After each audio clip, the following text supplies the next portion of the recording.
he's a. When they talk about Johnny Carson, they go, they never said, he was a great mimic. It's like, yeah, Jimmy Fallon does a great Bono. You know who else does a good Bono? Bono! Everybody! Right. No, first of all, I know.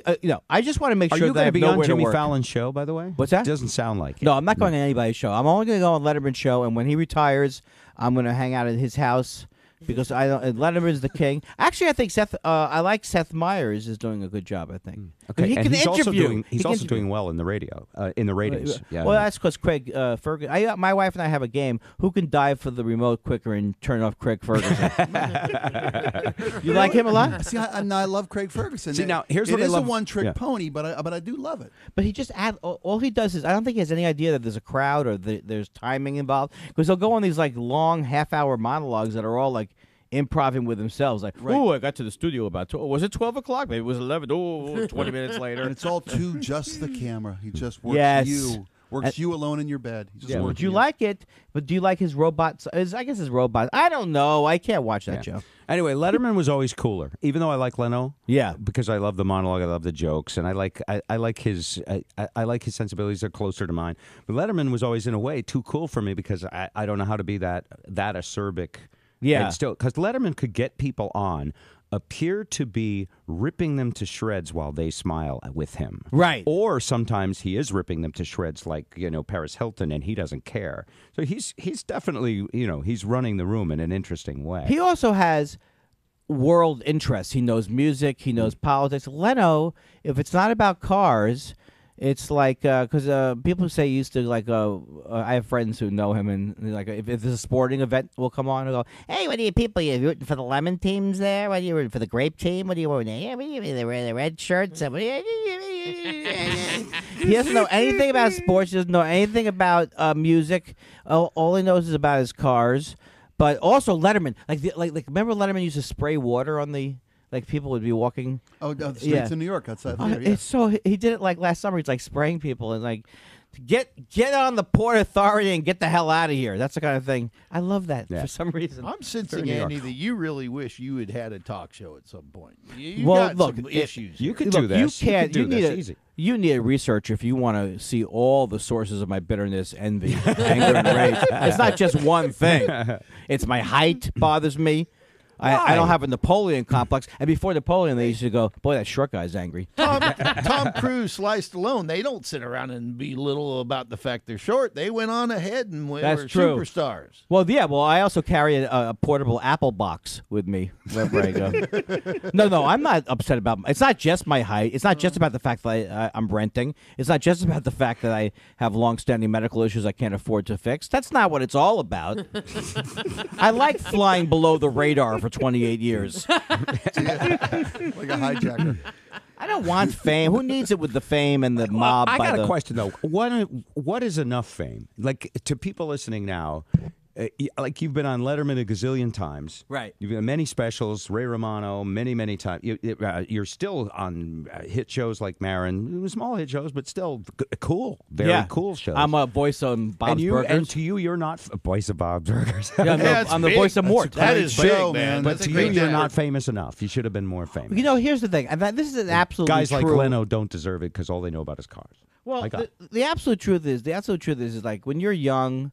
And I'm not saying I'm not young. I mean, I'm still in pilot season. I still play 20 to 35, and I'm Italian.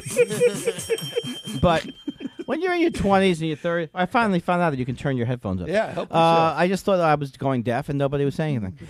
When you're young, I really wanted to be like I was a musician before I was a comedian, so I wanted to be like the Beatles. I wanted to be. What'd you play? I played guitar and I wrote songs. And when I first moved to L.A., I was only one of 50 million singer-songwriter guitarists. Right. So we had to get in a big line.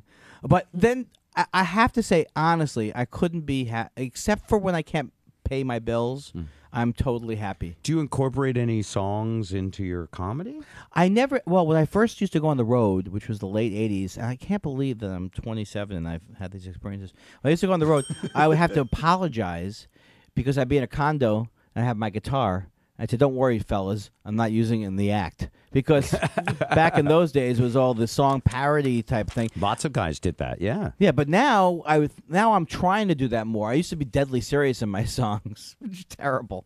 But I mean, I wrote some good things I liked. But when I think back to Randy Newman and Frank Zappa, there are a lot of people who wrote with this kind of double. So when I write more recently, I do add some more humor. I just don't want it to be hacky. Yeah, and a lot of that is, yeah. But Fly the Conchords I like, and there's great. Being on Wizards of Waverly Place, that's a Disney show, right? That's a Disney show, yeah. Did your agent, he must have had a talk with you, like, Andy, you make a lot of people mad in this business. Don't make that mouse mad. I mean, you don't seem like the time. Yeah, what do you got to say about Disney Mouse? Disney He's is a hack, right? Disney is a wonderful company. They are such a good group of people. They are very fair. That nobody pays better than Disney. You know, they have wonderful health care. They have great health. They have a studio. They have like a studio. They have like and they have like 5 sound stages. So I was trying to do a joke with the 5 stages of Disney. 1, denial that you're getting paid so little. 2, anger over how little you're getting paid. Regret. But like every job I've ever got, acting job, it's not, and I never because I auditioned. It was because someone else canceled and they had me play. You were like the emergency guy that grabbed? Well, Rick Overton was out of town. That's how I got on Larry Sanders. And there's another comedian who was out of town. That's how I got Chancellor Rudy Tootie. I get a lot of. I'm telling you, I'm big in the 14-year-old. So what happened for you to be in Kirkland this weekend? How did that happen? Who canceled, Dave? Who canceled? Yeah. Nobody.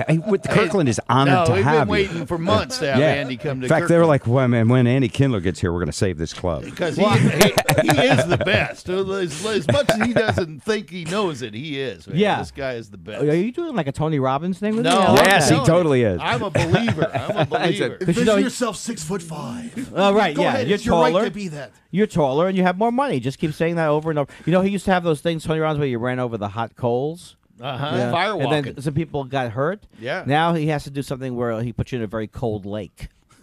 Can never get a laugh on that joke. First of all, nobody knows who Tony Robbins is. They make you wear wool in a very hot environment. Right. That's what he does now. Why does he do that? Well, in the Firewalker days, I'm obsessed with people like Tony Robbins. And motivational speaker. Motivational. So what happens is that he have you. Who wants to run over hot coals? Hot coals. No one wants to run over after you've watched the 14th jaywalking. But after. That's when you want to run over hot coals. But apparently anybody can run over hot coals. It's just the way, the nature of your. You just got to keep moving. I've seen it done. Yeah. You don't linger. Don't stop and go, hey, check it out with me in the coals. Selfie. Hello. Yeah. But then someone, I guess, did one of those things where they lingered too long. Right. Oh, sad. Let me tell you something. I've seen a lot of people say something was sad and not mean it. That was you. That was very sad. That is sad. Andy Kindler, ladies and gentlemen, welcome back to Seattle.